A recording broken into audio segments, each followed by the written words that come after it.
Hello, everyone. It's August the 3rd, and we've got our numbers to report from last year, as well as our numbers to report for this year. You know, I would lead off by saying just this, and then I'm going to pass the ball and let our Secretary of Revenue go through the whole process with you, go through, you know, what went on behind the scenes, and so you'll know. But I absolutely would tell all West Virginians is just this: it's been a tough time, especially since March, and I know there's people out there that are still hurting, and we want to try to help and continue to help until there is no West Virginian hurting. But through all this, we've had to navigate. You know, this COVID deal is a navigation of two prongs primarily. The first prong is the medical side and keeping our people safe as we possibly can, living with the risk of this disease and knowing this killer's still with us. And the other prong is keeping the health of our state from an economic standpoint.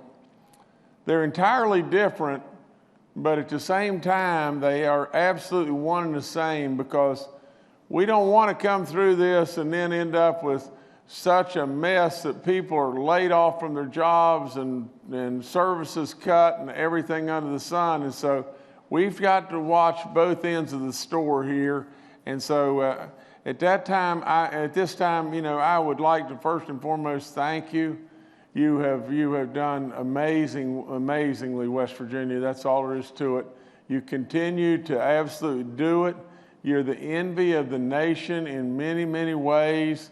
It's been an honor beyond belief, you know, being at the helm and just watching just how good you've performed. But at this time, I'll pass to our Secretary of Revenue. He'll walk you through each play-by-play. I think you'll be tickled to death at the numbers that we've got, and I'm surely exactly that. So, Secretary Hardy, if you'll take over, young man. Thank you, Governor. I'm going to talk about two things today. One is fiscal year 20. And fiscal year 20, of course, started July 1st of 19 and ended about a month ago on June 30th of 2020.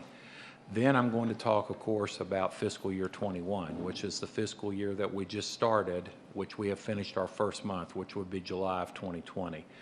I'm going to go back in time. When this pandemic first hit in late March, we were very concerned, and there's always been a nickname at the Capitol that the Secretary of Revenue and the Budget Director are called gloom and doom, because we're always the ones coming with the numbers. And when we came to the governor with our first set of numbers, I went back and looked, it was April 3rd of 2020. So this is probably 10 days into the pandemic, and we were getting ready to start the fourth quarter of fiscal year 20. And of course, we were doing pretty well. Our numbers we had gotten off to a rough start in fiscal year 20, but they kept getting better and better. And we were very close to being on balance and on target at the time that we held this meeting, which was around April 3rd. However, when we came to the governor, we had some harsh realities to deal with. The United States government had made the decision, I think rightly so, given the situation we were in, to defer income taxes from April 15th till July 15th. And that included the estimates that were due April 15 of 20 and June 15 of 20, and the 2019 annual payments, which were due April 15 of 20. When we totaled that number up, Mark Muco, who's a seasoned 36-year prognosticator here at the Capitol as a deputy secretary, thought that we would probably have 20% of our West Virginians go ahead and pay their taxes early, and that 80% would probably defer until after July 1st. In other words, they will go to July 15th.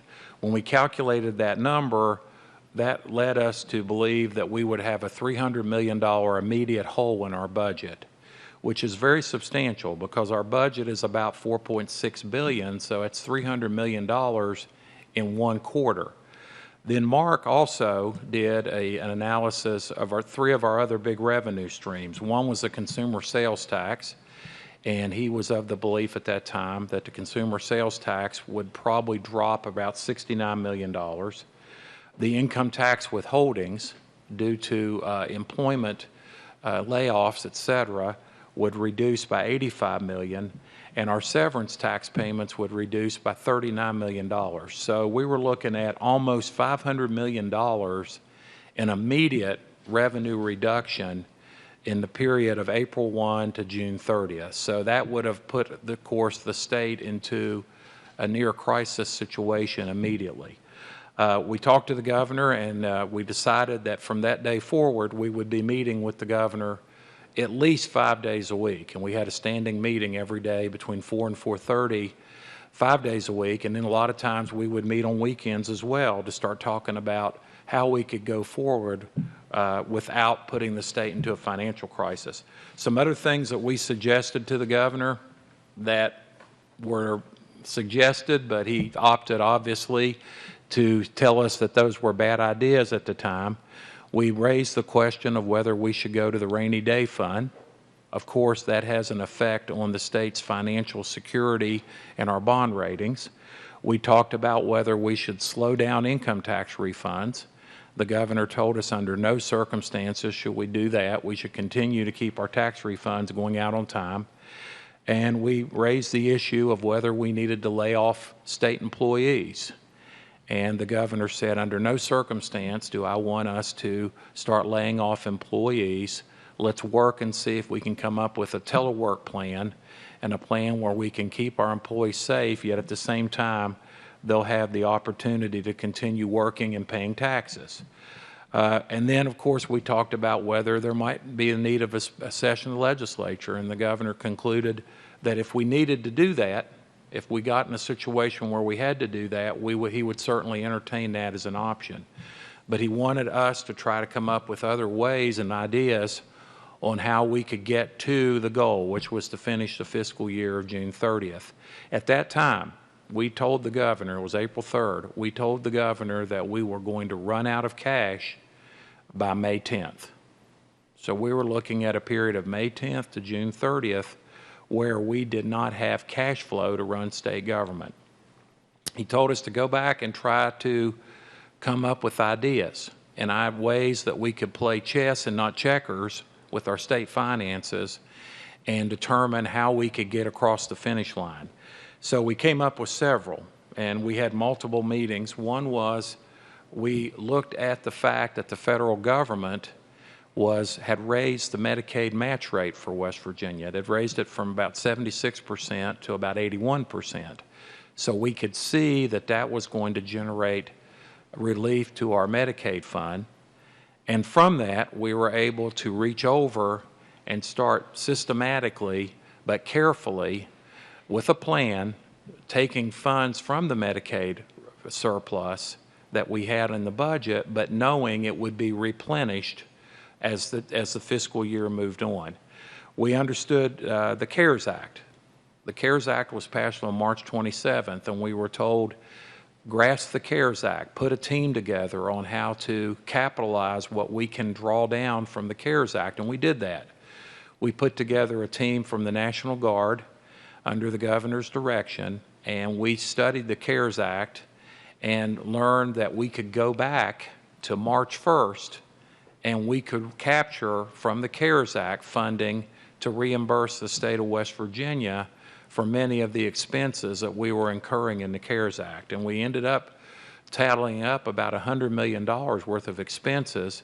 So that gave us an opportunity, if we needed to go to our CARES Act funding and reimburse the state for many of our eligible expenses. And I'm talking about emergency testing, PPE, FEMA funding, National Guard expense, all sorts of expenses that the state was spending to mitigate the epidemic or the pandemic that we were able to reimburse. And then the good news happened.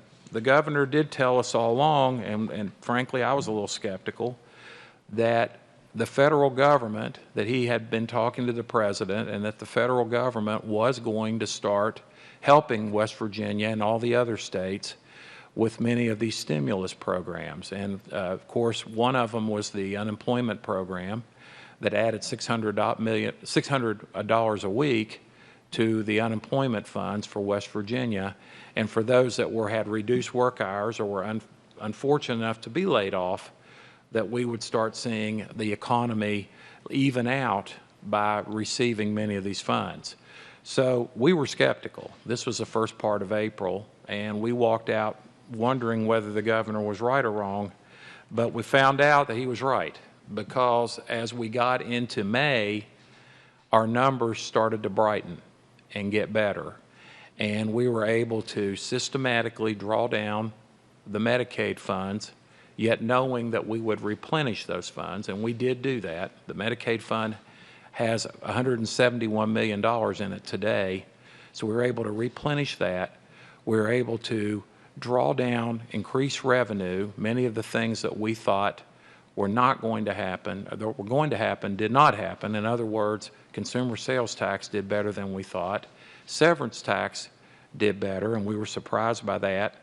And then here was a real surprise, and this is a credit to West Virginians in general. Instead of 20% of our West Virginians paying their income taxes early, it ended up being 40%. So instead of having a $300 million shortfall, deferral of income tax revenue, we ended up having a $200 million shortfall because we received $100 million of early payments from West Virginians on their income taxes, where West Virginians just decided to go ahead and pay early.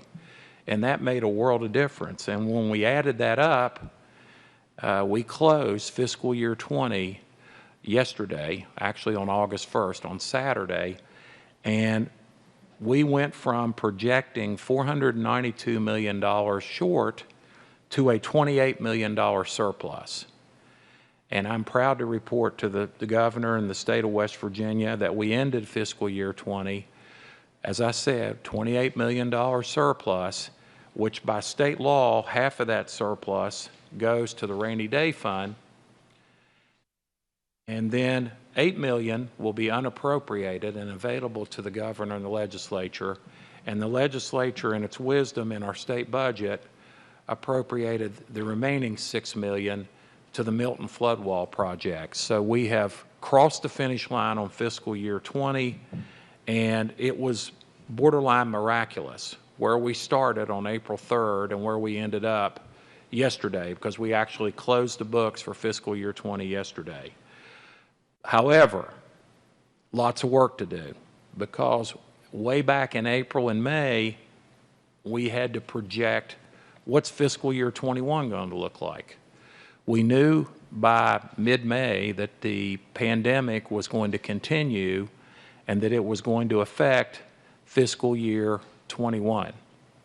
And last year we had a challenging July, and we knew that July is always challenging for the state budget. But we started off with good news, because we had done so much work and so much accounting work and talking to the governor and consulting with the state's budget. We knew that the $200 million of state income tax revenue that was due to come in July 15th would be available to us. And that was just basically a surplus, an engineered surplus, that let us jumpstart fiscal year 21 in the month of July.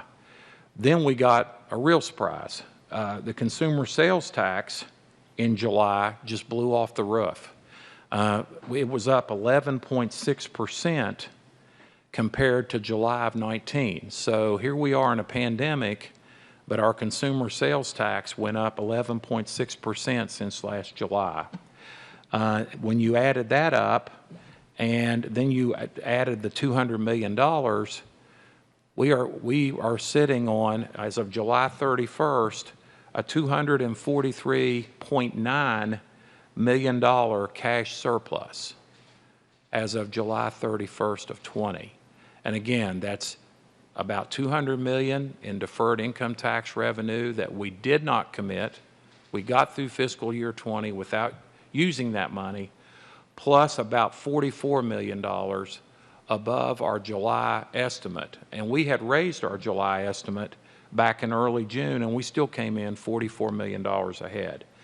Apple to apple, a year ago, on July 31st of 19, we have nearly 5 times cash balance today that we had a year ago on July 31st of 19. Our cash balance is right at $244 million, and it was in the $50 million range a year ago. So when you think about where we've been since April, the first part of April, and where we are today at the end of July, it has taken a tremendous effort by West Virginians, a tremendous effort by the governor, meeting with us day in, day out, and believing that we would make a turnaround, capitalizing on the assistance that we've had from the federal government, and frankly, not drawing down all the money that we could have drawn down for the state from the CARES Act, which gave us an additional incentive to go ahead and create the small business grant program through the CARES Act. Instead of us using the money, we were able to do a lot of things creatively through our budget to allow the governor to have more money available for other programs such as the small business grant. So, Governor, I want to thank you for your vision. I want to thank Mark Muco for all the long hours and hard work he did, Mike Cook, our state budget director. This was not easy. We had no model to go by. We just had to go by day by day by day to figure out what to do when we had a once every century event here in the United States. And it certainly put a strain on our budget, but we feel like on the back end, we're healthier today than we were a year ago. So that's the story of fiscal year 20, the fourth quarter, and the first month of fiscal year 21. We're hoping as we move into August, things will continue in the positive route that they're going. But it's been quite a journey, and I'm glad. Somebody said it yesterday. This has probably been, I've been working a long time in a lot of different professions. This has been the biggest professional challenge that I've ever had, and I think probably the biggest one the governor's ever had. And we feel like that we collectively came to the right place. So with that, Governor, I'll turn this back over to you. Well, first and foremost, let me just say this, that along the way, there's been so much time spent, between Mark Muco and Mike Cook and Dave Hardy, all the people that are supplying information to them, all the people in my office and everything that have been working on this. This has been, I can't say any other way other than just this. I think since the day that I've walked in the door and all the different projects we've worked on, whether it be the Roads to Prosperity program or, the Supreme Court appointments or, the teachers' pay raises and all the different things that have happened. And there's been so many things that have gone on. From an economic standpoint, especially, this is a miracle. I mean, that's all there is to it. And it is amazing. The goal has always been, I did feel like that monies were going to come in and from the federal government. I felt like that, the amazing part of this whole thing is, you just heard our revenue secretary say that we had actually identified in excess of $100 million of dollars that we could have pulled back from CARES, and we pulled back 57. So there's still a lot of money that is on the table here that could flow back to the state. But with all that, what the goal really in my mind was just this, is if we could get through last year, if we could get through and we, with the move of the income tax dollars into July, and we could basically keep those dollars and let those dollars jumpstart us for 2021 in the month of July, it would be miraculous. Now, in all of that, I would just say just this. From the standpoint of how it all came into being, you know, we used one jar and took dollars down into one jar while not exposing any of us in any way, and then filling the jar right back up.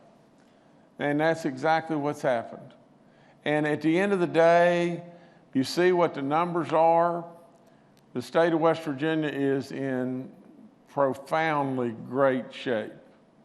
But now, let's just go back to why. The real truth is just this. You know, we've all been through some tough stuff and some bad times. And I've had to call upon you to really endure pain, closing schools, and lots of people lost their jobs, and you know, and inconveniences from every direction, wearing masks and closing bars and closing whatever it may be. You just kept sawing wood and kept doing it. And so from the standpoint of our government, you know, we kept digging and sawing wood just like you were doing. But when it really boils right down to this, you can't find any state that has been able to pull this off. The bottom line to the whole thing is you, West Virginians. All of our businesses, all the people that show up, all the people that were so miraculously courageous, whether it be the grocery workers or all the healthcare people or everything else, you, West Virginia, you've done it. You've done it. Now, we've still got a long ways to go, don't we? We've still got a pandemic we're facing, and we've got people that are still dying in sickness, and we're running to the fire all over the place, whether it be Princeton or Beckley or Logan, and it just goes on and on. We've still got a long ways to go. But West Virginia, from the standpoint of what you have done for all of us, for the health of this great state of West Virginia, you have done something again that is remarkable beyond belief. We are jump-starting ourselves in July of 2021 with an incredible surplus. We have made it through the worst year that you could ever imagine, a pandemic and the moving of our income tax $200 million out of the year, and yet we still finished the year with a surplus. You did it, West Virginia. You know, we guided the boat, but really and truly, you did it. You sacrificed beyond belief like you've done so many times. I love you with all my soul in each and every way. I can tell you just this. From the standpoint of all those in the Revenue Department that really, really worked unbelievable hours, I thank you. I thank you from the bottom of my heart. From all those West Virginians and all those businesses and all those courageous first responders and on and on and on that were out there, I thank you from the bottom of my heart. But I want to tell you just this, and this is exactly how I feel, and this is absolutely just this. If God above had not guided us in every way and watched every footstep that we made and absolutely taken charge of this, we wouldn't be here. Because without any question, this is the miracle beyond belief. The biggest accomplishment from the standpoint of professional economics that I have ever done or ever been a part of. And without any question, I thank all those that made it possible. And all I can say, as my dad would say, you know, it's been a real honor flying with you. And so, thank you so much.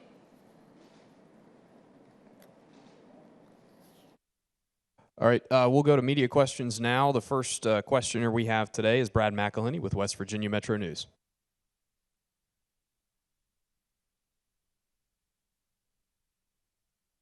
Hi, Governor. Hi, Secretary Hardy. I'm wondering about the longer-term picture for the state's finances. there's a group called the National Council of State Governments that is saying it's assessed all the states' ability to handle the current fiscal picture with the coronavirus. And that organization suggests that West Virginia does have the flexibility to handle this, but also anticipates a revenue plunge of $646 million this fiscal year for the state, along with increased Medicaid expenses, $101 million. Do your longer-term projections show anything like that? Thank you. Brad, let me lead off by saying just this. You know, we've all said 1,000 times forward that we don't, you know, we always want to be concerned, and we always want to continue to watch, and we always are surely first and foremost caring about those that have lost loved ones. Now, but let's just be real as to what's happening in West Virginia. We have the lowest, you know, severance taxes that are coming in forever almost. If I don't know that it is forever. But with all of that, what we have done is we have diversified our economy. We've got lots and lots of different things going on now, whether it be high tech or manufacturing or tourism is exploding, and all the different ways that we have dollars that are coming in many, many different ways. West Virginia is really becoming what I've called that diamond in the rough that everybody's missed. West Virginia has an opportunity here from the standpoint of the economics. From the standpoint of Medicaid, we're in great shape. And we're going to continue on in great shape. From the standpoint of watching the numbers and staying on top of this, we're going to do exactly that. Now, we all got to know that we're dealing with something here that we've never dealt with before, and we have to be fast on our feet and pivot and do all the things that we're trying to do. But let me just say just this. The great part about what we have done is we've not divided us. We have confidently stayed together, and our people continue to perform, and our businesses continue to knock it out of the park. Now, when it really boils right down to it, if you're really straight and honest, these numbers are phenomenal beyond belief. The bottom line is we are diversified. And on top of all of that, as the dollars continue to flow to West Virginia from a forced stimulus package, and we're able to help those that are continuing to be on unemployment and get them back to work, or absolutely at least bridge and take care of them from the standpoint of paying the rents and things like that now that they got to be able to do.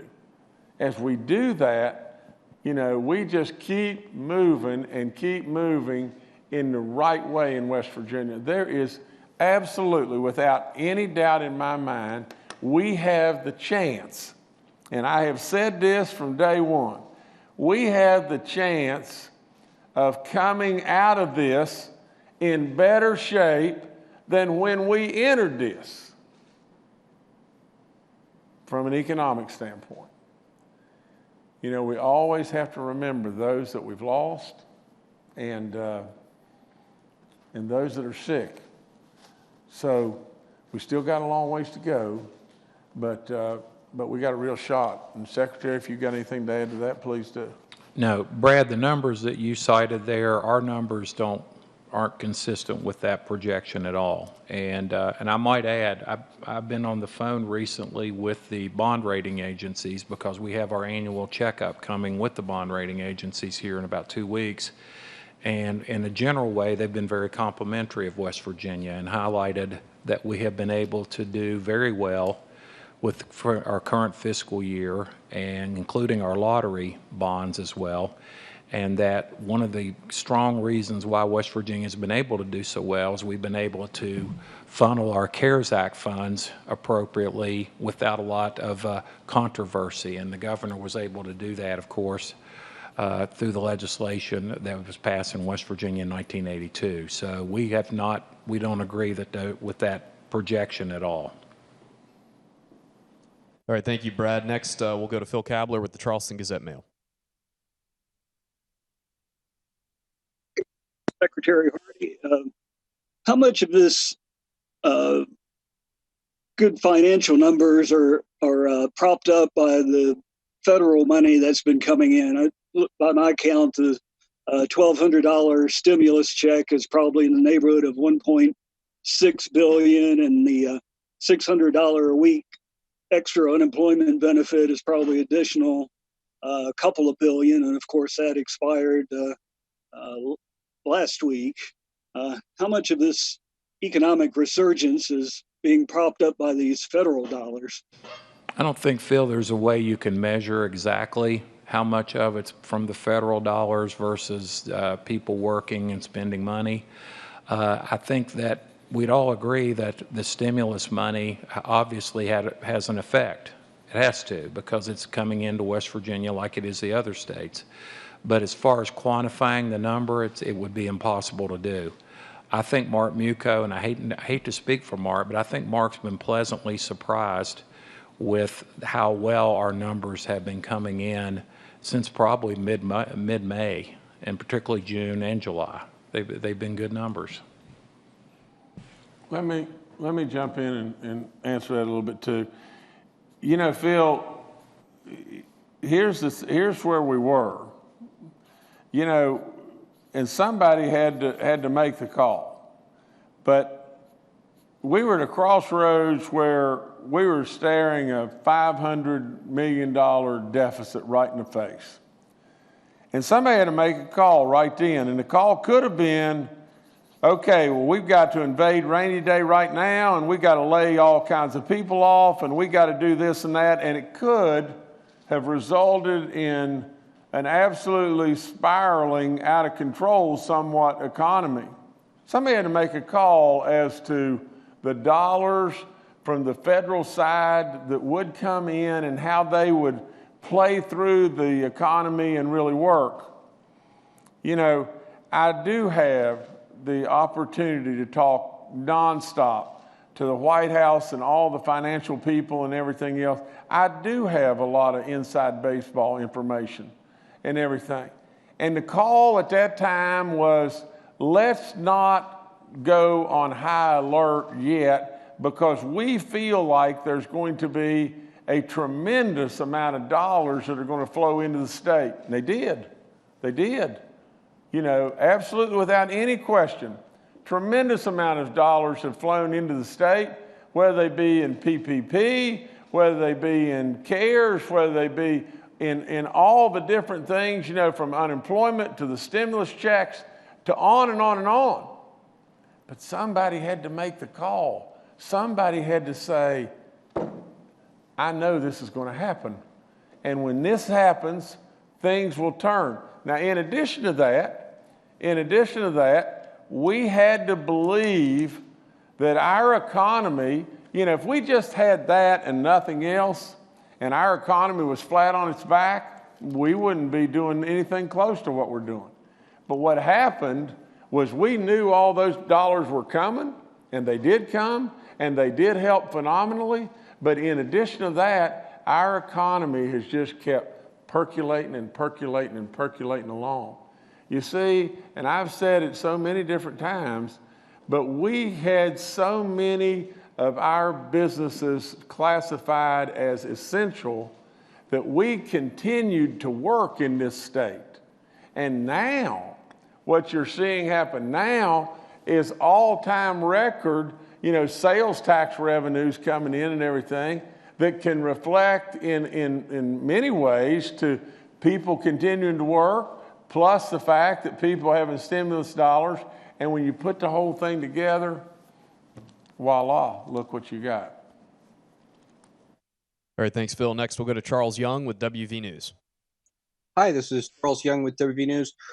What are the plans for the $244 million cash surplus? How will those funds be used? Thank you. Well, first and foremost, Charles, you know, we know, I mean, they're an insurance policy. I mean, they're a heck of an insurance policy. That's all there is to it. You know, all the other states right now are so upside down, it's unbelievable, and they're screaming to the high heavens, can we backfill revenue and everything. Well, keep in mind, we've got $673 million of CARES money sitting over here in the bucket.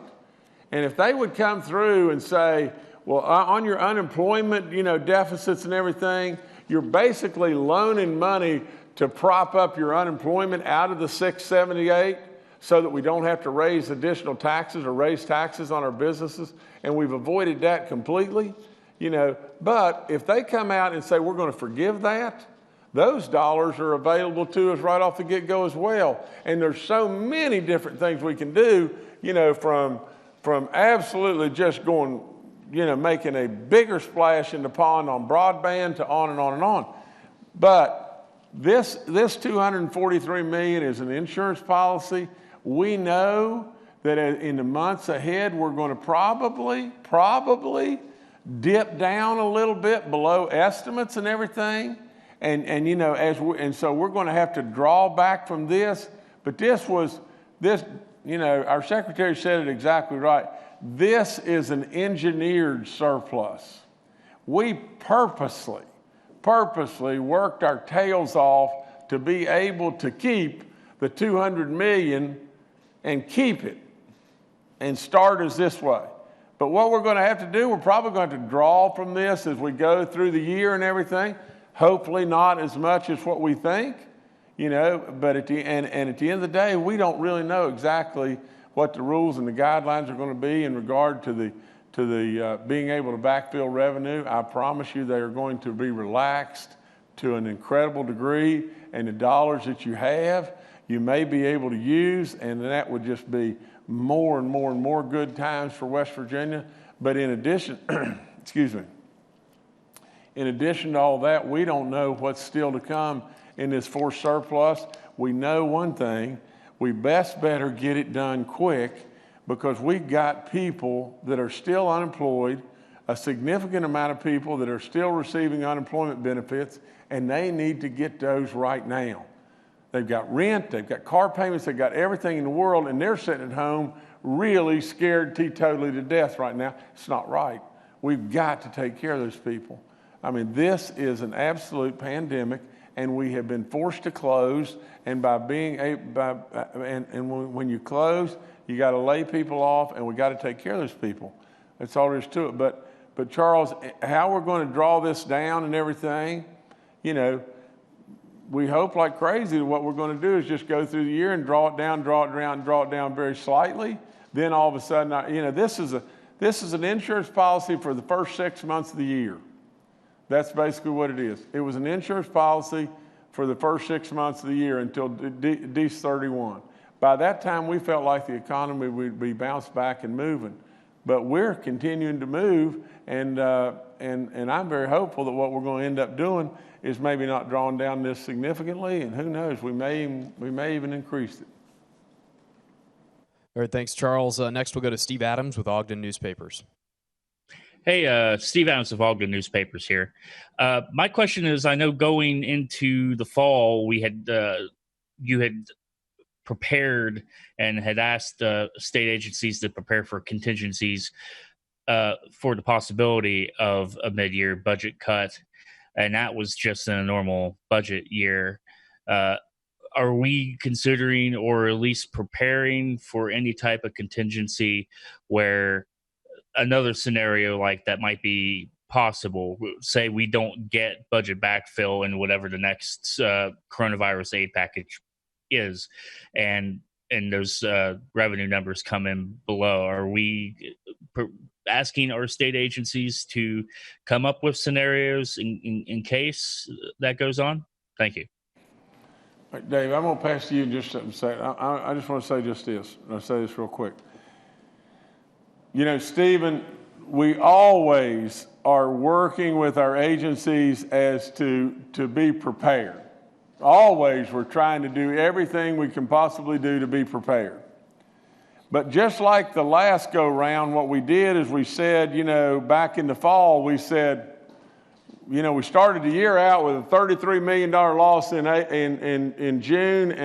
July, and right behind that in August, another one, just same amount. Before you know it, we're 66 million in the hole. And that, at that point in time, we had to move to get prepared in case we had to do something. And what did we do? We just hung on and watched the numbers and we slowly did not have to do that. Now, we want to be prepared, but I would say first and foremost right now, if you're looking for my gut and you're looking for what I think West Virginia should prepare for the absolute best year we could maybe ever have, because of what is still in the pipeline and still coming. Now, we've got to be prepared for the worst, and we've got to stay worried. And that's what I'm going to do. I'm going to stay worried and stay prepared to be able to adjust. But I believe in my heart, I believe we have put this thing together with the great people of West Virginia, and we're absolutely moving in a direction, and the forced stimulus is going to come, and the backfilling of revenue is going to come, and I absolutely believe that our economy, we have to believe. You know, see, that's the other thing. This is exactly how I feel. We have to believe that things are going to get better at some point in time. If we believe that this is Armageddon, why are we here? We should all just go be with our families. So as we believe things are going to get better, West Virginia is poised for an absolute terrific year. And so we just gotta stay worried, stay on top of everything. Brother Dave, you go. Steve, I would echo that. One thing you can count on, and people can count on here in our state, we watch the numbers literally every single business day. And right now, there is nothing in our numbers as we head into August that would indicate that we need to make any sort of budget cuts in any way. I might also add the budget that was passed by the legislature, the one that took effect about a month ago, is a very thoughtful, conservative, well thought out budget. So we feel comfortable with that budget in general. And compared to where we were a year ago, as the governor said, a year ago, we had July minus 33 million and August minus 16 million. It was September 1st, and we were telling the governor we're already a little $49 million behind on revenue, and that's when we considered whether we might have to make budget cuts. We never made them because our numbers started to get better and better. So it's our job to track the numbers, and that's what we'll continue to do. But based on the numbers now, no need for any budget cut.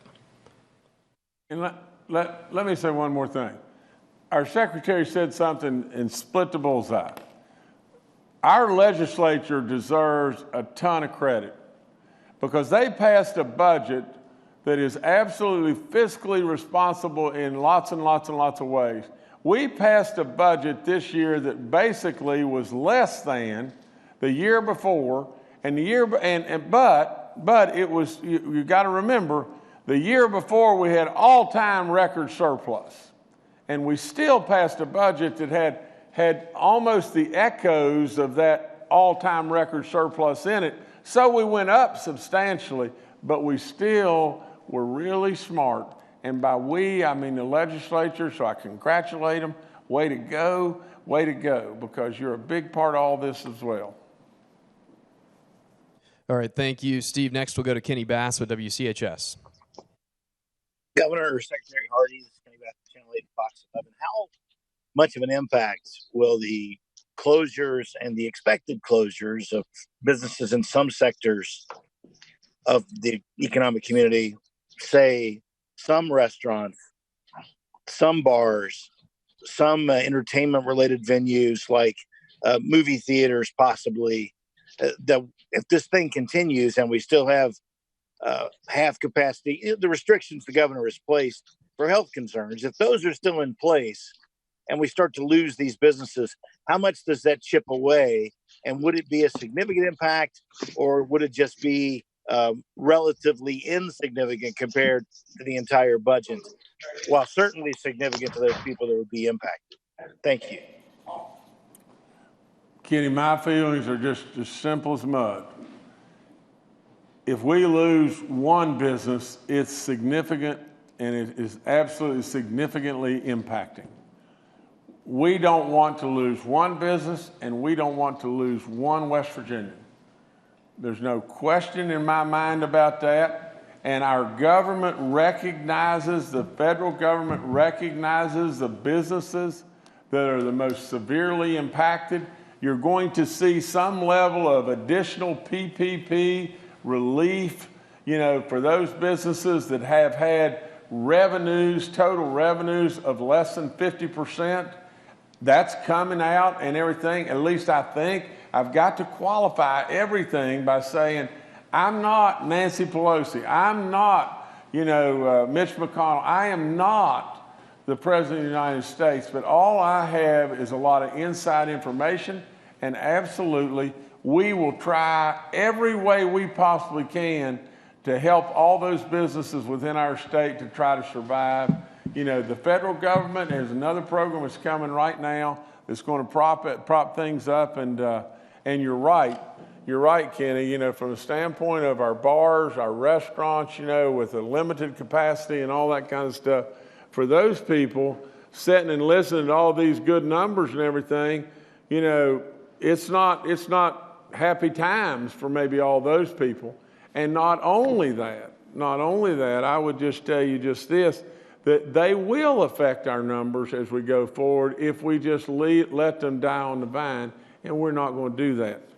Last thing I would say is just this. Think of the potential positive impact on West Virginia as we continue to portray this place as the miracle, the safe place to come to, the miracle that what we have done from the standpoint of financing and looking through getting our people through this thing from the standpoint of the pandemic and everything.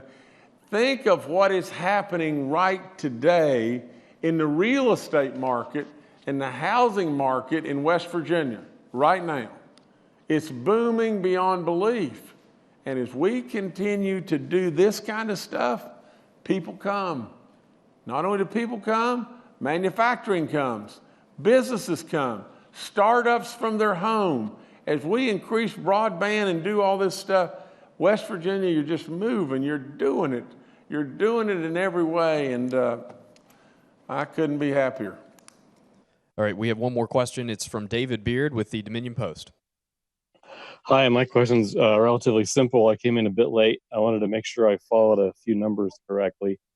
I think Secretary Hardy said that from last fiscal year, there's a 28 million surplus, 14 goes to rainy day, 6 went to the flood wall, and 8 was unappropriated. Are those numbers correct? And do you have plans for that 8? Those numbers are correct. I don't know of any plans for the unappropriated 8 million.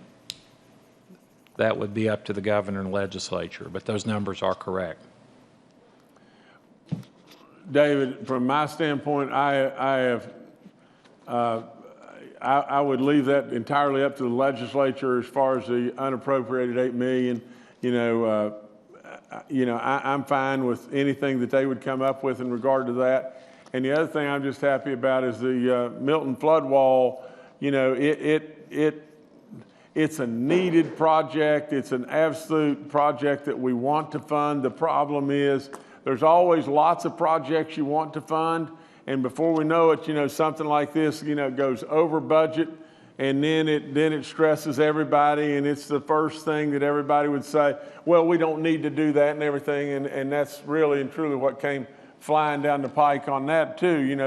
There was a lot of people that said it's over budget, it's going to be over budget, and therefore we don't necessarily need to do that. We may have to cut that out. But the great part about this and everything, we haven't had to cut it out, and I've been a proponent of staying the course, and we're going to stay the course, and we're going to get that built and preserve that great community from danger and make that great community continue to grow, because that's a hot spot for our state and everything, and there's lots and lots of good stuff that can happen there. All right, Governor, I'll turn it back to you to close out. I really don't have anything else. I thank everybody, and I keep going back to the exact same thing. I mean it when I tell you this. I mean it when I tell you that it's been an honor to fly with you. West Virginia, you have done unbelievable. To our revenue people and everything, what a job.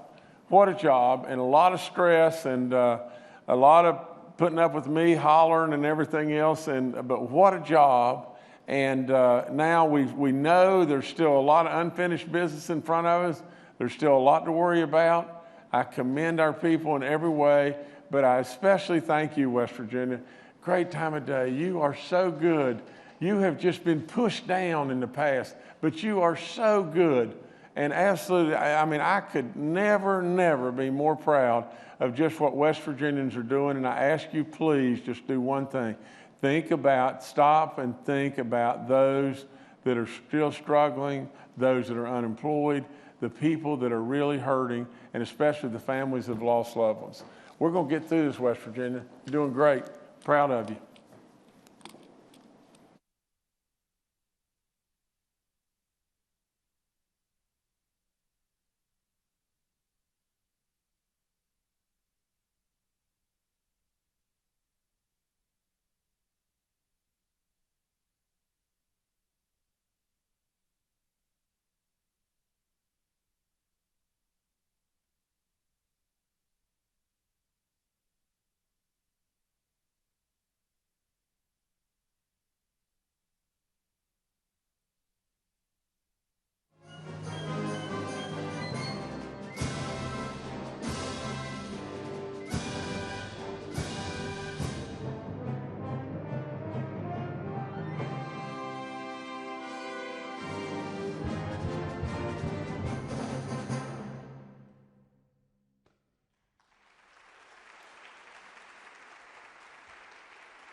Hello, everyone. It's Monday, August the 3rd. I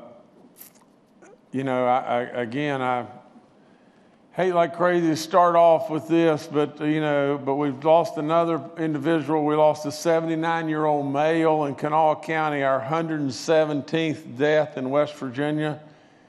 I've also got to report to you and ask for your prayers for this family as well, but we lost a person, a man in our National Guard, a very young person and everything. But anyway, I don't want to get into any more detail than that, but I surely ask for your prayers for all of our guardsmen and ladies that are there and all the great stuff that they do all across this world all the time and all that they've given. For crying out loud, it's been phenomenal just what the work that they've done in regard to this pandemic and in response to that and within West Virginia.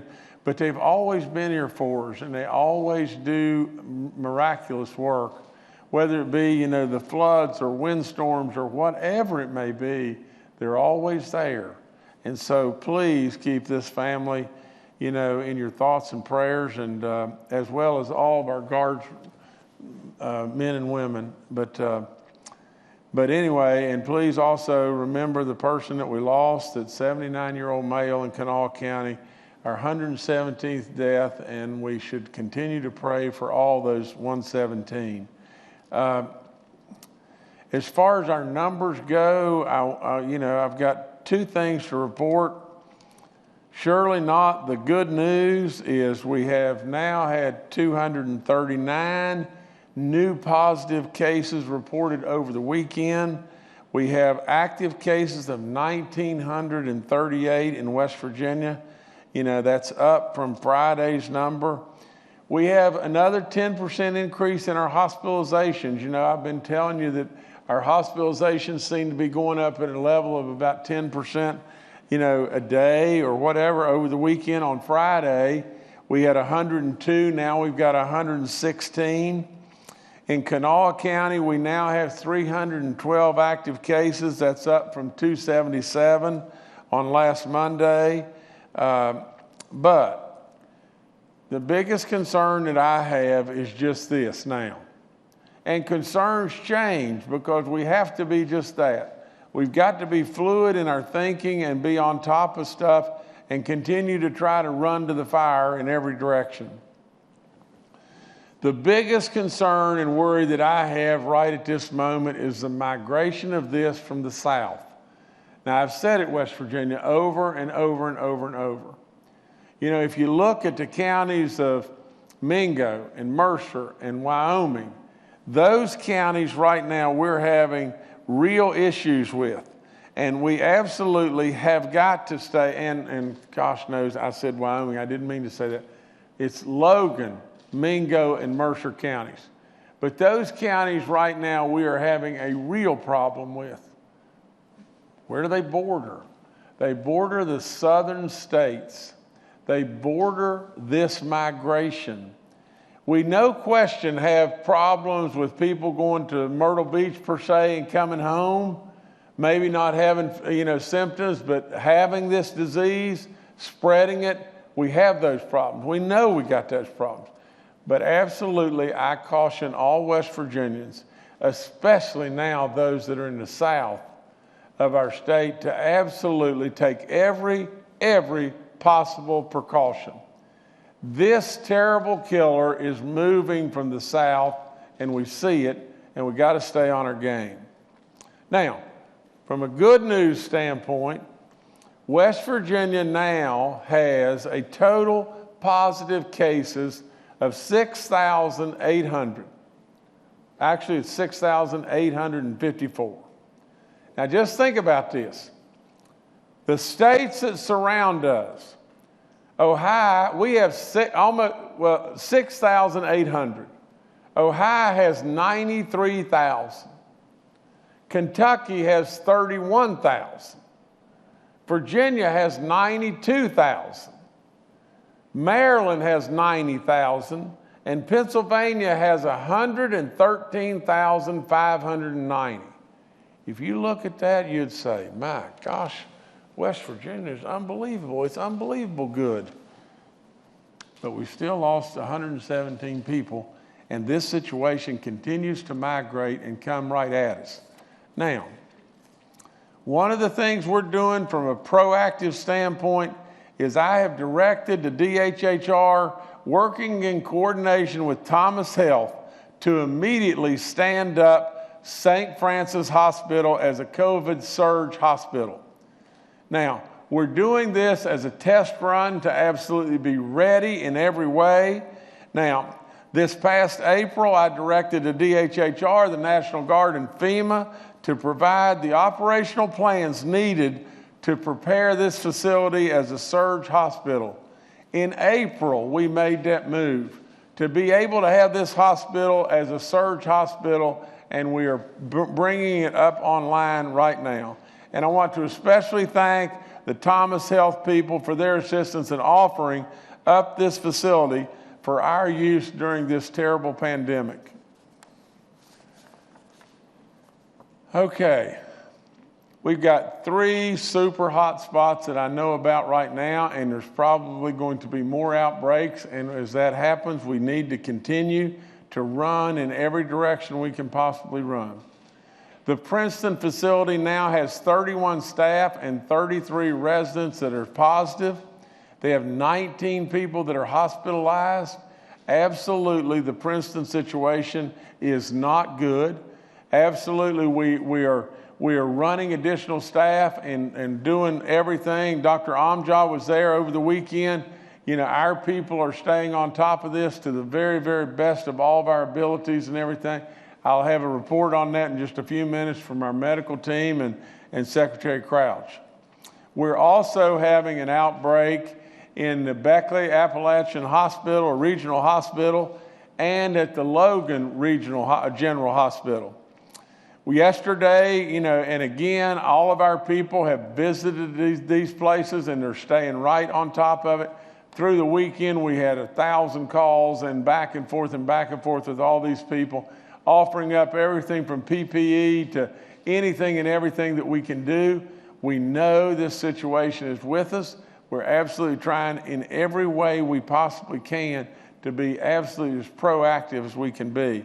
We tested 388 people yesterday in the Logan area, you know, with our free testing, and we continue to offer that up and everything. Any and everybody that has a concern or whatever, please go get tested, and because it only makes us better and better. From the standpoint of our Mon County bars, I extended the closure for 10 more days. I am very hopeful that we'll be able to get back, you know, those businesses on a limited basis, but right now, in the situation that we're in, we just don't need to bring that right back up online today. But I would absolutely encourage the people, the owners of the bars and everything, and those establishments that we're trying to get you back up and going. We ask at what time that would ever happen to please make sure that we have masks and social distancing and all those things. We're trying to get you back up and going, but right now I just don't think that it's, you know, we'll go another 10 days and look at it.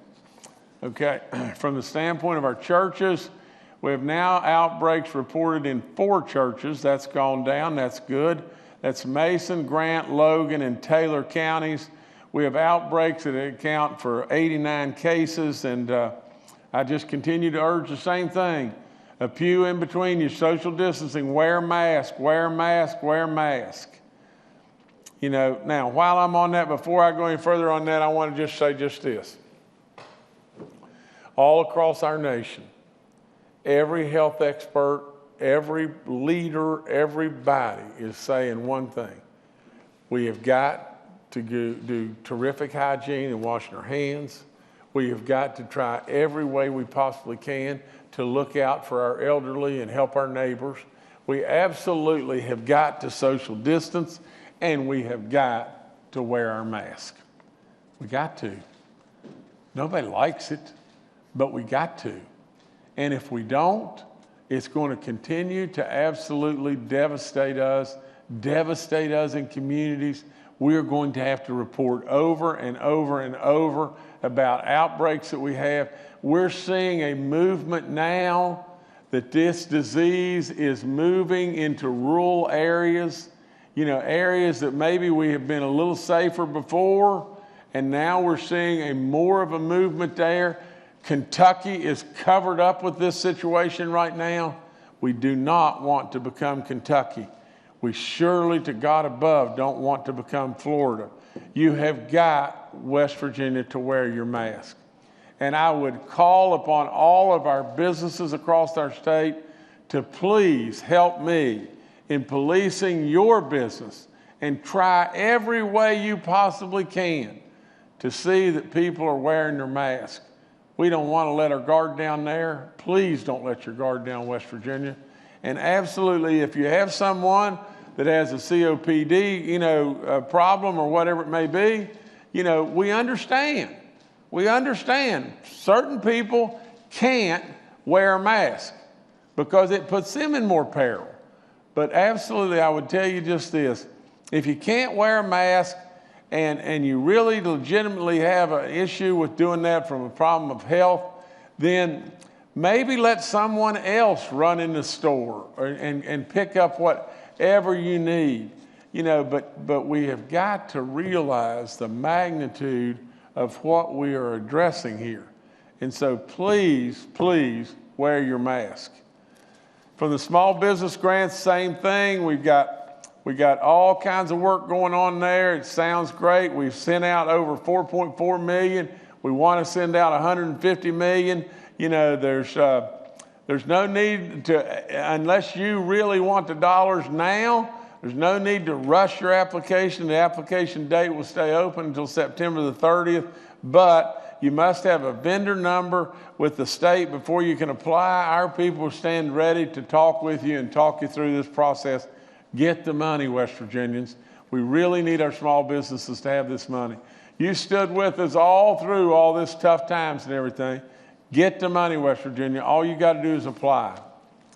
Now, the free testing that's going on this week in Raleigh, Hampshire, Jackson, McDowell, and Taylor counties.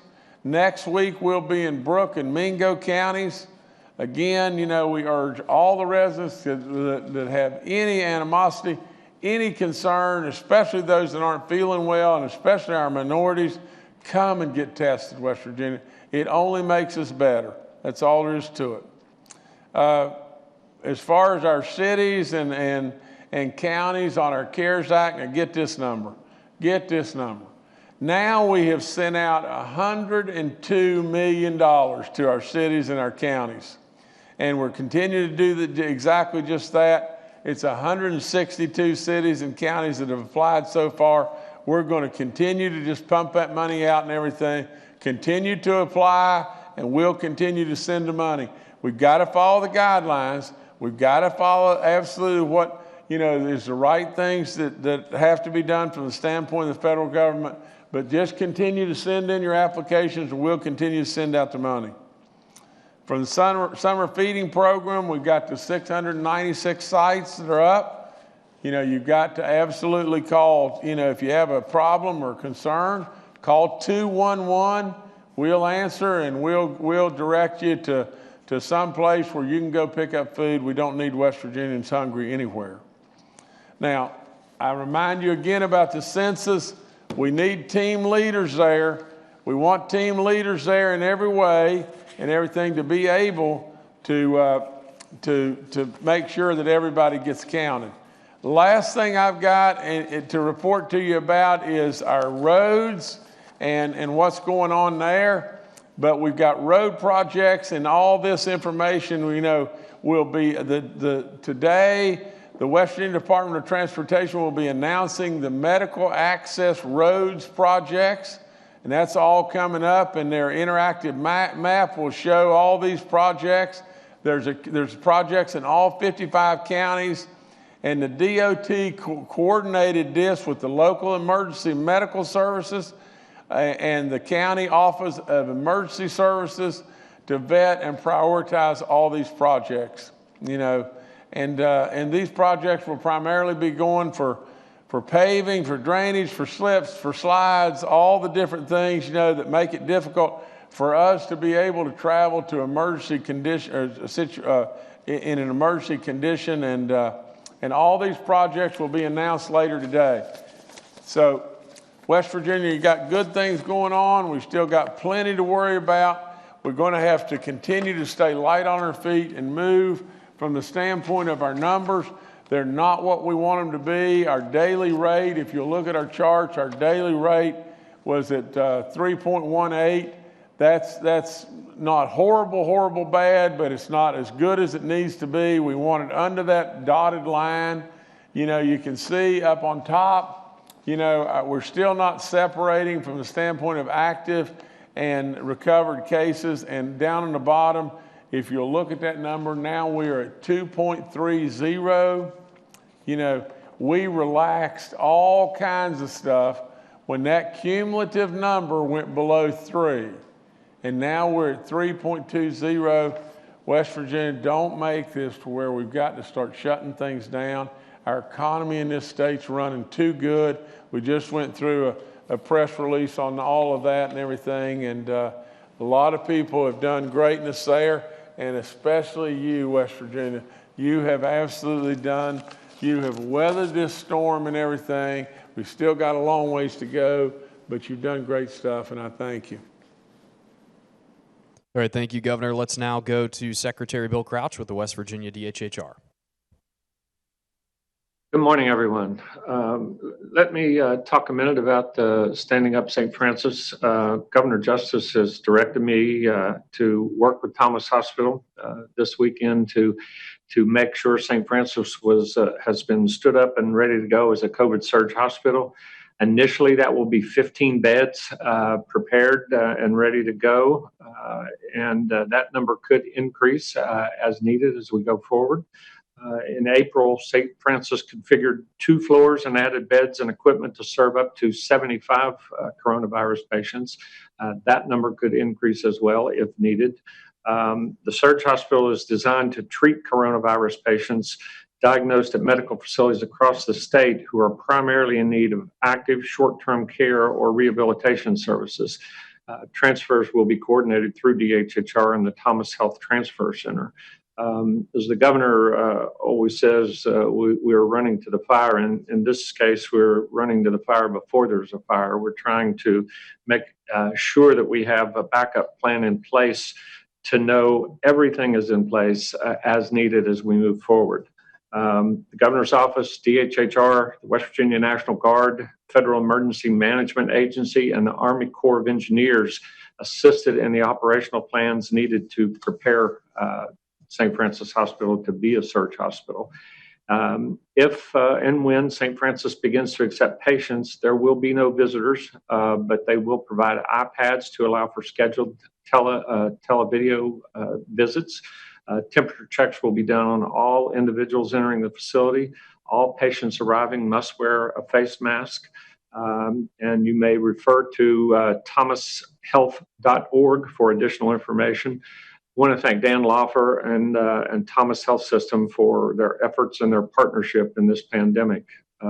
This is a huge step in making sure that we are prepared to go forward in fighting this disease. Let me talk just a minute about Princeton Healthcare Center in Mercer County, provide a little bit more information. Overnight, there were 16 individuals who were hospitalized at Princeton. So we have some real concerns. We've been in constant contact with the administration down there, with the CEO. We have 3 reported deaths. As some of you are aware, the Mercer County Health Department is in disarray.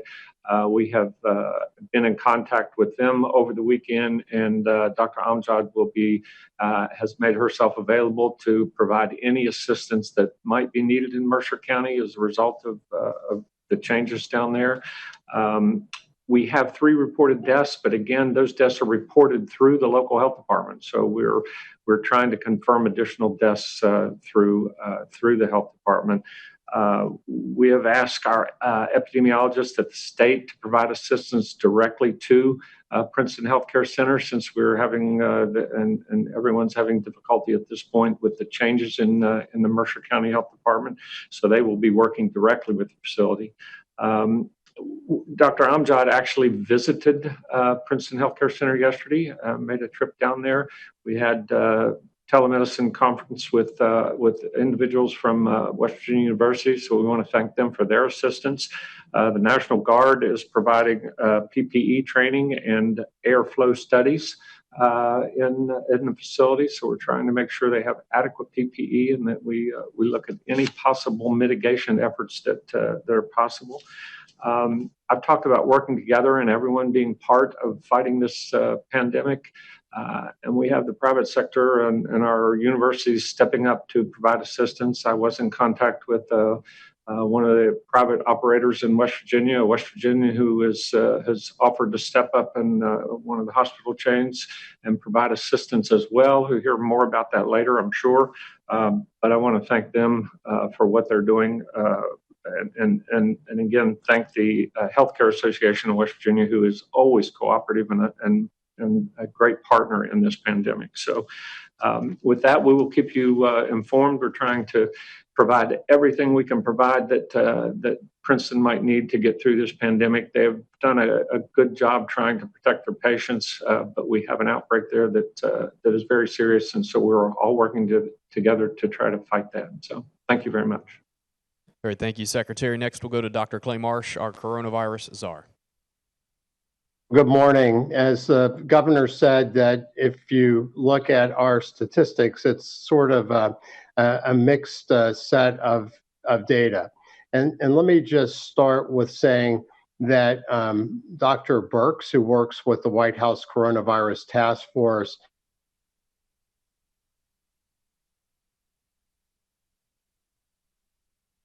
coronavirus. And as we have said the whole time, that this second phase where we are trying to work and live with the virus is a much more tricky phase and a much more challenging one. And I think the governor has been very aggressive in looking at mitigation measures, including the executive order for masks and looking at how we might mitigate more precisely in certain areas of the state, as he mentioned the closure of the bar order in Morgantown. And that's because in Morgantown at one point, 75% of the people that were testing positive in the Mon outbreak were between 18 and 29 years old. And interestingly, in Ohio, the average age of the new number of cases is in the 29 to 38-year-old range. And in Florida, in April, the average age of somebody testing positive for COVID-19 was 65. Today, it's 35. So as we see younger and younger people are starting to drive this, and as we start to look at this novel coronavirus, what we find, and the governor just said this, that wearing masks is so important, but also maintaining physical distancing. That combination is really important, washing your hands and doing all the other things that we know are smart things to reduce the spread.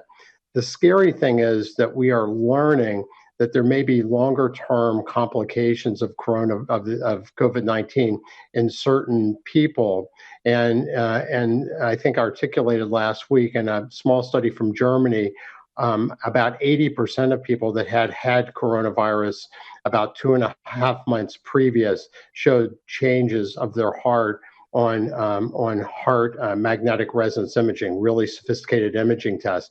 And I don't say that to scare anybody, but I think that we need to really, really underscore to our younger people that this is not just the flu, that we need to pay attention and keep from getting infected because of these potential long-term side effects. Lastly, I'll say that with the outbreak in southern West Virginia, it's very concerning. And this is a part of the state where we see a higher set of risk people related to chronic health issues. And this is starting to coalesce. So very much in the southern part of the state, understanding how we can aid the medical facilities, nursing homes, hospitals that have had problems from spread in their communities and trying to make sure that we are helping navigate to make it safe for the patients there by, as Dr. Amjad did, assessing those situations, coming and making sure that we are offering support for staffing, looking at making sure that all the patients are getting all of the right treatment, helping create this buddy system with other nursing homes and acute care hospitals, and then also making sure we're doing the appropriate mitigation measures with PPE and cleaning. So these are standards for us. And as we see what's going on in Southern West Virginia, these are the kind of problems that we recognized up front that we would have in this phase of COVID-19. So it's really important, West Virginia, for us to reduce community spread, which will help all of these places reduce their problems with COVID-19. So thank you for what you're doing, and we need to continue to double down and do even more. All right, thank you, Dr. Marsh. Next, we'll go to Major General Hoyer with the West Virginia National Guard. Good morning. As the governor announced, West Virginia National Guard lost Sergeant Jared Collins to a medical emergency. He was 39 years of age and had 22 years of service, so he spent most of his life serving our country. We send our thoughts and prayers to his wife and 2 young children, and we will ensure that we take care of that family. Exceptionally busy weekend, as the governor pointed out. National Guard, DHHR support to Princeton, Logan, and a number of different areas, PPE support, subject matter expertise support, as well as assisting first responders who were doing testing. That will continue this week, and will also include support to Beckley Hospital as well. And we'll continue to work and prepare for test lanes coming up this weekend. And we are conducting a number of sanitization missions to include continuing to help Charleston Fire Department, as well as the facilities that Secretary Crouch and others have annotated from this weekend's event. So it will be a significantly busy week for the National Guard this coming week. Thank you. All right, thank you, General. Dr. Ayn Amjad, our state health officer, is also joining us today and is available for questions. We'll now go to questions from members of the media. The first today from Paul Mullen with WCBC. Good morning, Governor. Good morning, panel. I've been talking to some parents, and what they want is some sort of predictability on how this is going to unfold. You had your comeback plan, and that provided some predictability for businesses wanting to reopen. They would like to know, they know that you're shooting for September 8th. They want to know if there is a date before that where you would make a definite decision that September 8th is going to be the day, or if it's going to be a last minute thing. Well, Paul, all of us are wanting predictability, and I surely understand from the parents' standpoint, they've got to arrange for some level of daycare and whatever like that if we don't go back to school, and we're working hand in hand with the Department of Ed. Superintendent Birch is doing a great job, and I really believe that we're going to have continued announcements as to how we think we're going to be able to do this.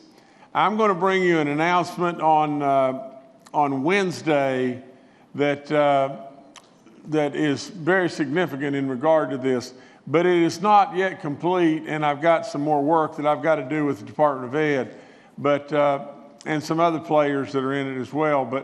But I guess from the standpoint, Paul, that more than anything is right now we're waiting on the fourth stimulus, in a way that we're going to be able to use dollars to better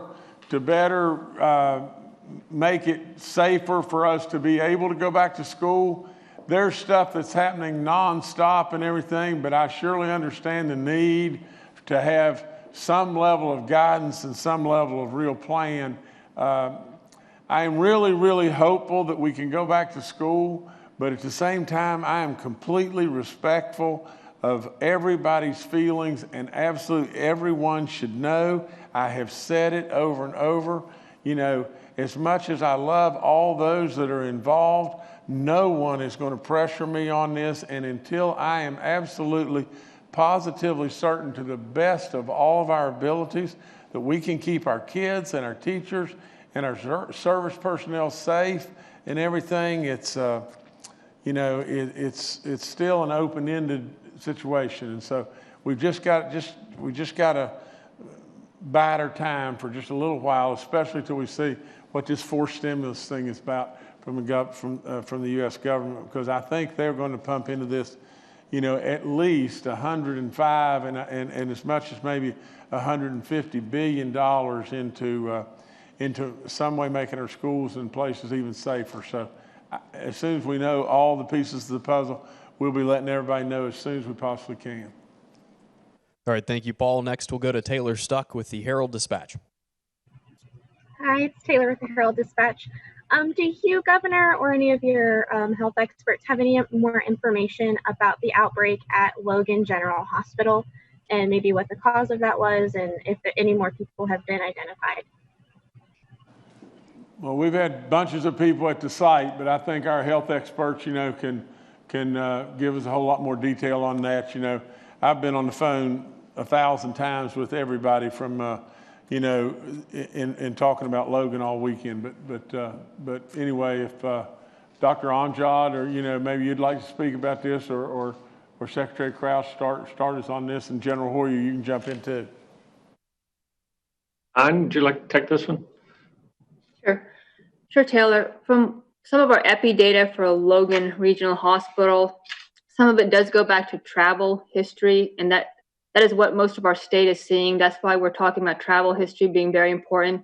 But as far as Logan, going back to some of our epi data, and we're still working on that, some of the cases go back to that. And that's why we are talking about people when they go for their travel history, we want them to have their testing done and to wait for their results to come back in.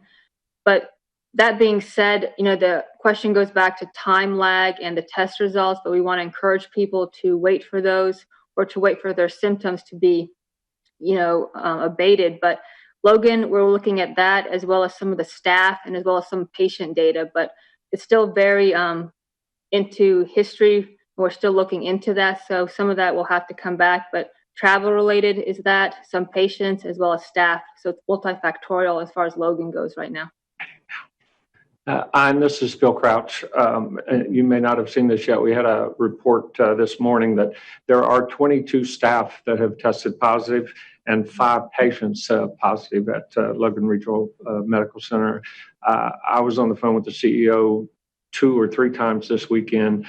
We have provided PPE to them, deep cleaning through the guard. Again, General Hoyer can talk a little bit more about that. They stepped up quickly. There was a meeting at 9 a.m. yesterday morning with the guard to try to provide additional assistance. Drive-through testing was also set up on Saturday for Sunday, and we had a good response down there in terms of the testing lanes.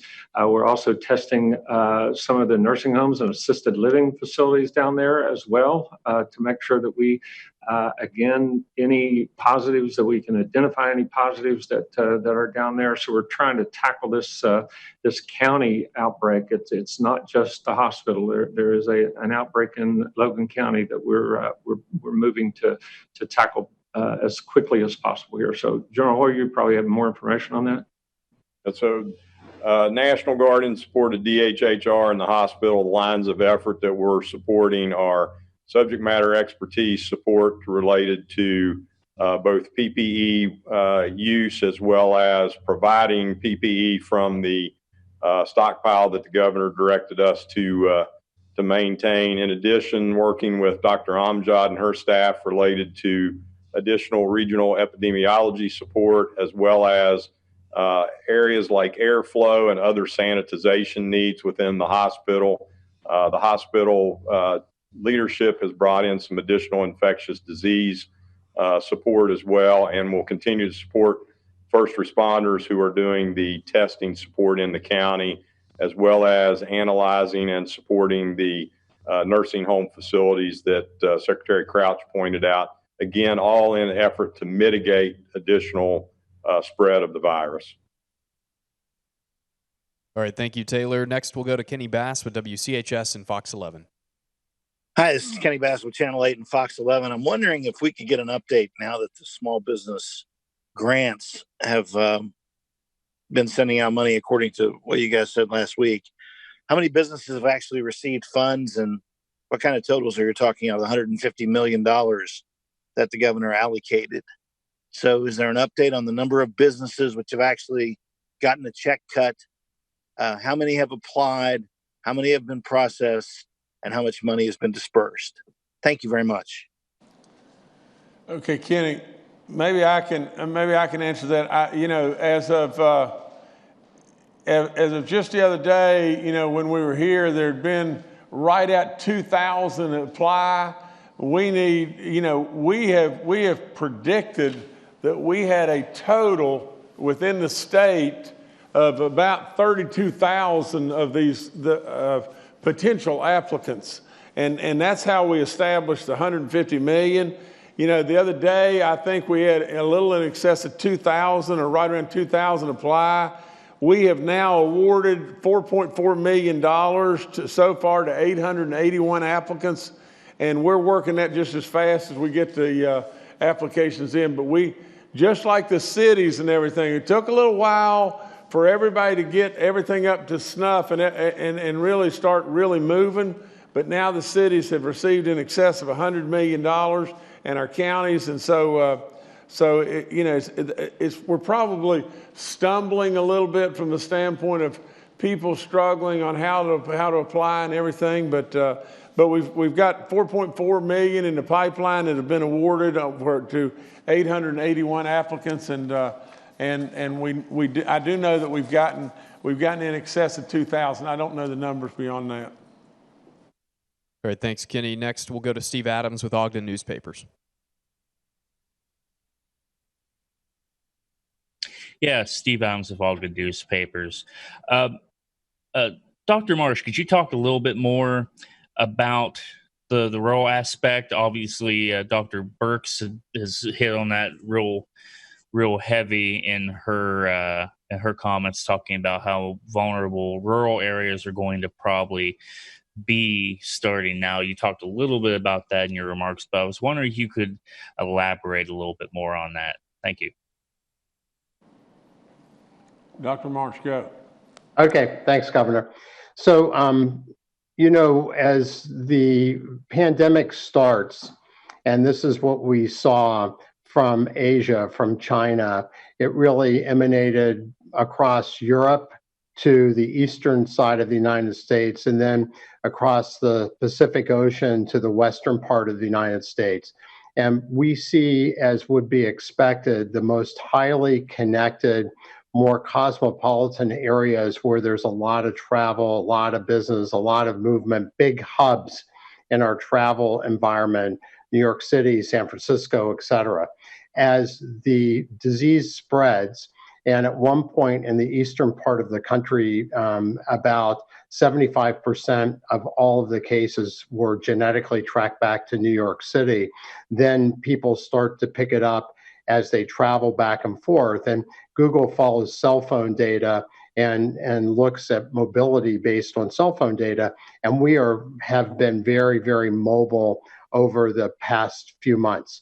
And so what happens then, as would be anticipated, and this is what we saw in 1918 as well, the secondary sites that get involved are not only those very connected places, but people carry it back because of travel, because of tourism, because of business, back to other parts of the country that don't have quite the same number of big airports and big business centers. And these are the rural parts of our country. And this is actually something that was predicted even at the beginning. The problem we're seeing right now is that for many people, and this is not an edict, it's just very difficult, but we have had this narrative that young people are protected, that it's no big deal, that most people are fine. But what we're finding is that's really not true at all. And this is a virus that spreads extremely efficiently in people who don't know they even have the disease, spreading it to other people. So we've talked about this R naught or this RT value. Anything over 1 means you're actively spreading. Anything under 1 means you're starting to reduce that spread. And we've just passed down to 0.98. But what happens is it takes about 2 to 3 weeks to see the full ramifications of your RT or your R naught value going up, which we have seen. And now it's starting to come down. We hope that means we'll see some reduction over some time and where we are now. But it is so important right now for everybody who's listening to really take this seriously and stop gathering in crowds, start protecting yourself, start staying physically distanced, wear your mask. And the reason why is because the more we reduce the activity right now, the more benefit we see, not only now, but we see in 3 weeks and 4 weeks. And as the governor has said, we see some of our hospital metrics going up. And as we've looked at, Logan Regional Hospital or some of these other places, it is the staff that are getting sick now, not only the patients. And that is because of the level of community spread. So it is really, really important, West Virginia, to really double down. And this is the part of our state that has the highest likelihood of having much higher death rates because of the pre-existing conditions and the age of the folks that live in the southern part of the state. So it's really important for us to really be cognizant to protect each other. All right, thank you, Steve. Next, we'll go to Brad McElhenney with West Virginia Metro News. Hi, everyone. Hi, Governor, and thank you. The cases at the hospitals in Logan and Beckley, are they confined to particular units of those hospitals or spread throughout? And can those hospitals still do the job of community health? Thank you. Okay. Maybe Dr. Amjad, or Secretary Crouch, someone. This is not my question. Oh, okay, I can answer the one for Beckley, Bill, if that's okay, and then I went to the Beckley's hospital. But Brad, for Beckley ARH, they had I think 11 staff, and I would say they can still participate in community health because they have enough staff to take care of the hospital and community needs. So they're okay to do that, because they have enough physicians and nurses and CNA, so they'll be okay with that. And it's spread enough throughout because of the community spread that we are seeing, and EPI has been following that in the local health department. So just as Clay or Dr. Marsh had mentioned, it is coming out throughout communities. That's what we're talking about in community spread. But the hospitals are able to take care of the community and take care of the hospital needs because they have enough staff on board. And I think Secretary Crouch had talked to Logan's CEO and Logan's staff to answer that question better. But I had visited Beckley ARH, and because I'm from Beckley, I had talked to the staff and the CEO over the weekend. Yes, this is Bill Crouch. Yes, had several conversations with Logan Regional Medical Center CEO. They're a Light Point Hospital, and I know he had quite a few communications with the corporate folks. That's a good hospital organization. They're providing assistance from corporate with regard to infection control, potentially additional staffing if they need it. So they seem very much on top of the situation, and I believe they have that under control. Almost every hospital, Brad, and that was a good question, will, I shouldn't say almost, every hospital should locate those COVID positive patients in one unit so that they are they have better infection control. They utilize PPE to a greater degree, and make sure they protect their employees as well as protect other patients in terms of potential spread. So they're on top of this, and I felt very comfortable after speaking with the CEO. All right, thank you, Brad. Next, we'll go to Sean Stinson with the Pendleton Times. Yes, this message is actually for Secretary Crouch. Secretary, I wanted to kind of move you away from what was going on in Princeton and back to what transpired in Pendleton County. with the positive case at Pendleton Manor. I'm trying to get a timeline from you and your department in regards to that the case was reported to your office on July 15th, but yet the National Guard didn't come here to do the testing until July 20th. Getting some email from the health department here, it appears that Donnie Haynes said on the 15th that he was prepared to come and assist with doing some testing. And like I said, there was a 5-day lag. And I'm trying to get a timeline in regards to this, because I also understand the delegate Isaac Sponagle reached out to you in regards to this matter, and just wanted to try to get your thoughts and what's going on with that, what happened with that timeline, that we were able to avoid a situation that's going on in Princeton. All right, Governor, I'll take this one.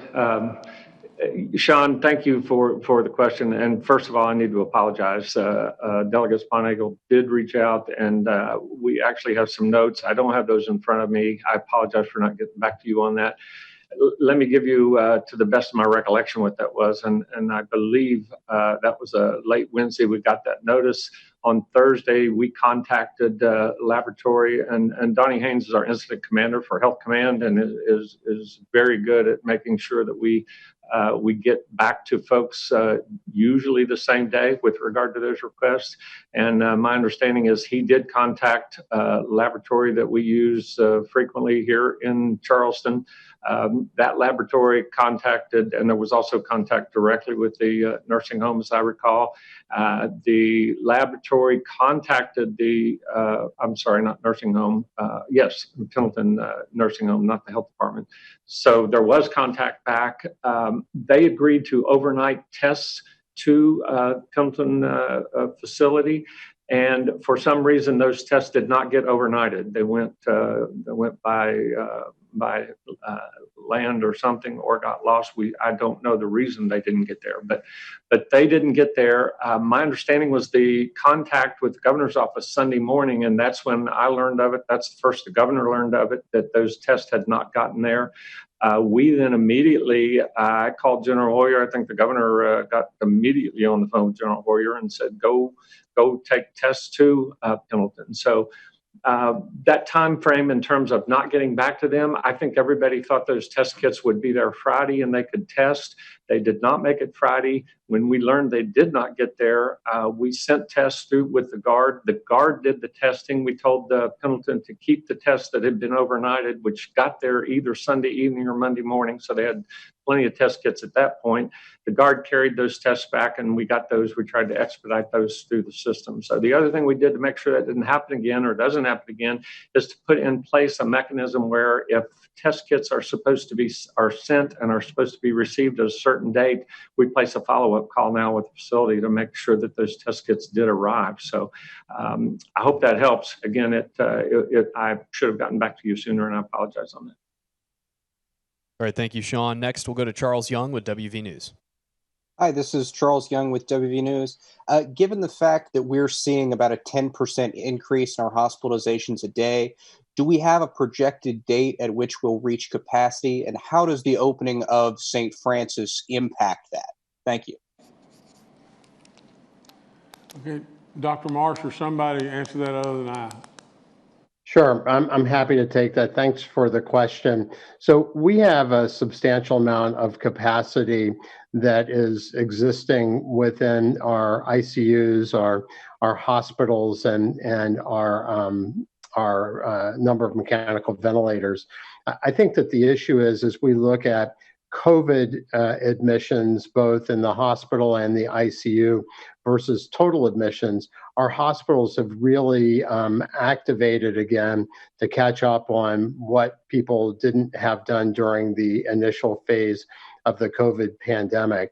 And we work very closely with the West Virginia Hospital Association and all of the providers to get constant feeds on where we are. And as we had demonstrated previously, I think that we, working with the Hospital Association and the hospitals, have learned that if we want to reduce the capacity that we have in the hospitals, we start to reduce elective surgeries, which we don't do immediately because that has very strong consequences on patients being able to get their procedures and sort of the financial status of hospitals with all the people that are employed, et cetera. But we feel comfortable that we have a lot of capacity on the COVID side and that we understand how we can reduce the number of people in beds who are non-COVID patients if we need to do that. One of the advantages of St. Francis at this point are that because of the activity that we're seeing in some of the nursing homes that we've talked about today, that there is oftentimes a hesitation to accept people who are transferred from an acute care hospital back to a nursing home sometimes. So St. Francis could also provide us with a outlet to be able to free up some additional beds, as would be necessary to be able to move people who had COVID and transfer to the acute care hospitals if those nursing homes weren't able to accept them back and transfer. All right, thank you, Charles. Next, we'll go to Phil Kabler with the Charleston Gazette-Mail. Governor, on the medical access roads, as I understand the U.S. Treasury directives for using the stimulus money, that seems to strictly limit the use of funding for capital improvement projects to things like establishing temporary medical facilities and so forth. Are we sure if we build these medical access roads with the stimulus money that these projects will be reimbursable? Well, Phil, what we've done is we've vetted this through every different vehicle that we can find to vet it.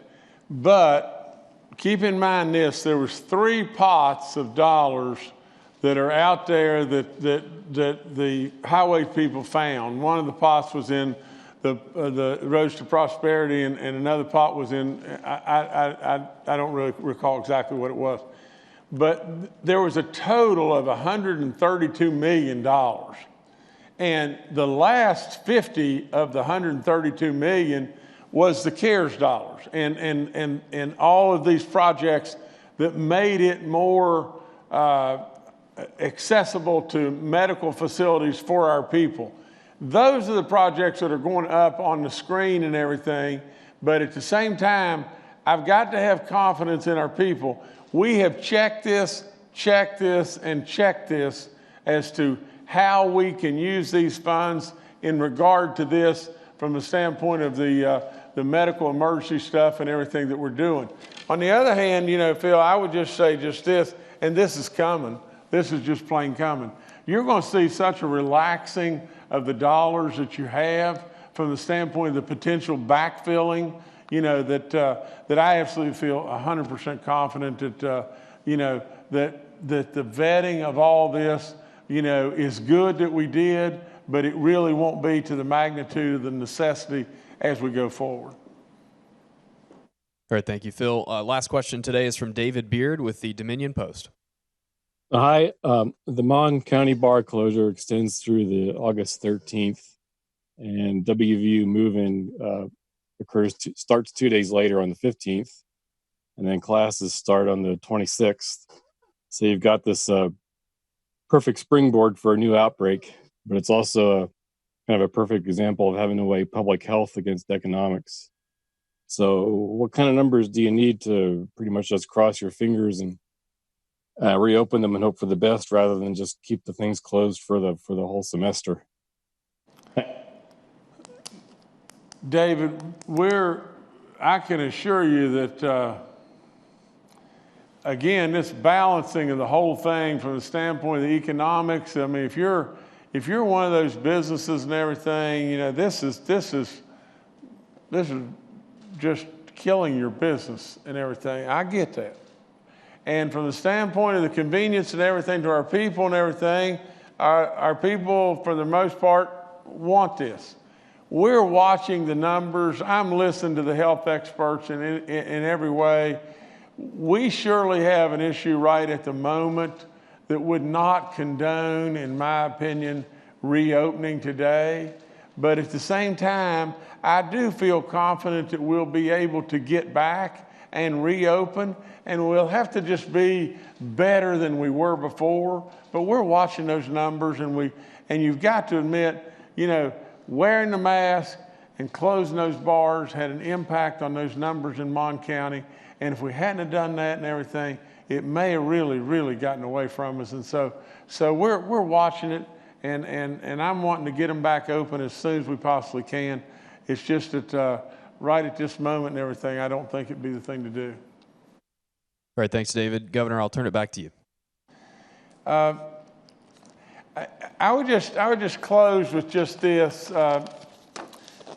Remember what we said earlier. I said earlier, and I think Dr. Marsh said the same.